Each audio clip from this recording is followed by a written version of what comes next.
Israel ഗസയിൽ ആക്രമണം നടത്തുന്നത് നിർത്തുന്നില്ലെന്ന് മാത്രമല്ല ഈ മണിക്കൂറുകളിൽ വലിയ രീതിയിലുള്ള ആക്രമണമാണ്. കഴിഞ്ഞ 2 ദിവസം മുമ്പാണ് ഇസ്രായേലിൻ്റെ ആക്രമണത്തിൽ 28 പേർ കൊല്ലപ്പെട്ടത്. ഇപ്പോൾ ഇതാ 24 പേർ കൊല്ലപ്പെട്ടു.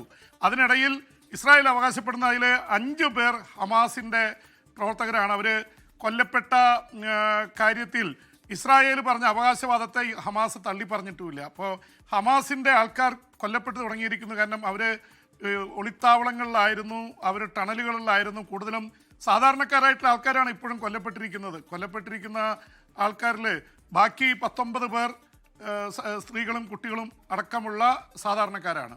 അപ്പോൾ എന്തായാലും ഇസ്രായേൽ ആക്രമണം അതിശക്തമാക്കിയിരിക്കുന്നു. അത് തെക്കൻ ഗസയിൽ, ഗസ സിറ്റിയിൽ അടക്കം പല പ്രദേശങ്ങളിലും വ്യോമാക്രമണം, ഡ്രോണുകളും മിസൈലുകളും ഉപയോഗിച്ചുള്ള ആക്രമണം നടത്തിയിട്ടുണ്ട്.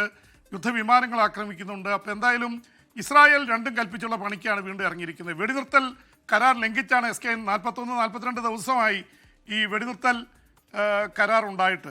ട്രംപ് പറയുന്നത് എല്ലാം ശരിയായി എന്ന് പറയുമ്പോഴും ഇസ്രായേൽ പ്രധാനമന്ത്രി ബെഞ്ചമിൻ നെതന്യാഹു അടക്കമുള്ളവർ അവിടുത്തെ സിയോണിസ്റ്റുകളായിട്ടുള്ള തീവ്രവാദികൾ സ്മോട്രിച്ചും ബെൻഗീവറും ഒക്കെ ഇതൊക്കെയാണ് ചെയ്തുകൊണ്ടിരിക്കുന്നത്. എന്തായാലും കാര്യങ്ങൾ കൈവിട്ടു പോകുന്ന തരത്തിലേക്ക് തന്നെയാണ്. ലെബനനിൽ കയറിയും ഇസ്രായേൽ ആക്രമണം നടത്തിയിട്ടുണ്ട്. അതിനിടയിൽ ഇത് അവസാനിപ്പിക്കാനുള്ള നീക്കവുമായിട്ട് അമേരിക്ക പലതരത്തിൽ രംഗത്തിറങ്ങുന്നുണ്ട്. അതിനൊന്നും മറുപടി പറയുന്നില്ല. ഇതിനിടയ്ക്ക് ഹമാസിൻ്റെ വലിയ മുന്നറിയിപ്പ് വന്നിട്ടുണ്ട്. വെടിനിർത്തൽ കരാർ റദ്ദാക്കും, ഞങ്ങളിനി രംഗത്തിറങ്ങും, ഇനി വെടിനിർത്തൽ കരാറുമായിട്ട് മുന്നോട്ട് പോകാൻ താല്പര്യമില്ല. അതിനിടയിൽ ഇസ്രായേലിൽ 3 ഇസ്രായേലി ബന്ദികളെ കൂടിയാണ് വിട്ടുകിട്ടാനുള്ളത്. അതിൻ്റെ പേരിൽ ആയിരക്കണക്കിന് ആൾക്കാർ ഇസ്രായേൽ സർക്കാരിനെതിരെ ബന്ദികളുടെ മോചനം ഉറപ്പാക്കണമെന്ന് ആവശ്യപ്പെട്ട്, ബന്ദികളുടെ മോചനം എന്ന് പറയുന്നത് മൃതശരീരമാണ് ഇനി കിട്ടാനുള്ളത്. ജീവിച്ചിരിക്കുന്ന എല്ലാവരും വിട്ടുകിട്ടിക്കഴിഞ്ഞു.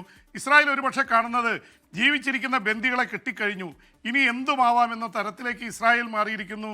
ഹമാസ് അതിനിടയ്ക്ക് ഇസ്രായേൽ സൈന്യത്തിന് നേരെ വെടിവെച്ചു എന്നാണ് അവർ പറയുന്ന ഒരു ന്യായം. ഇസ്രായേൽ പ്രധാനമന്ത്രിയെ സംബന്ധിച്ചിടത്തോളം യുദ്ധം അവസാനിച്ചാൽ സുപ്രീം കോടതിയിൽ ഡെമോക്രസിൻ്റെ വാള് പോലെ കിടക്കുകയാണ് ഒരു വലിയ എതിർപ്പ്. അവർ അഴിമതി കേസിൽ ചിലപ്പോൾ ജയിലിൽ പോകേണ്ടി വരുമെന്നുള്ള അവസ്ഥയുണ്ട്. ട്രംപിൻ്റെ ആവശ്യം നിലനിൽക്കുന്നുണ്ട്. ഇങ്ങനെ ഒരുപാട് കാര്യങ്ങൾ ഒരുമിച്ച് നിൽക്കുന്നു. SKN ഇതിനിടയിൽ വെസ്റ്റ് ബാങ്കിലും കയറി ആക്രമിക്കുന്നുണ്ട്. അപ്പോൾ ഇസ്രായേൽ ഗസയിൽ യുദ്ധം തുടരാനാണ് സാധ്യത എന്ന തരത്തിലേക്ക് തന്നെയാണ് കാര്യങ്ങൾ വരുന്നത്. അറബ് രാജ്യങ്ങൾ പ്രതിഷേധിക്കുന്നുണ്ട്.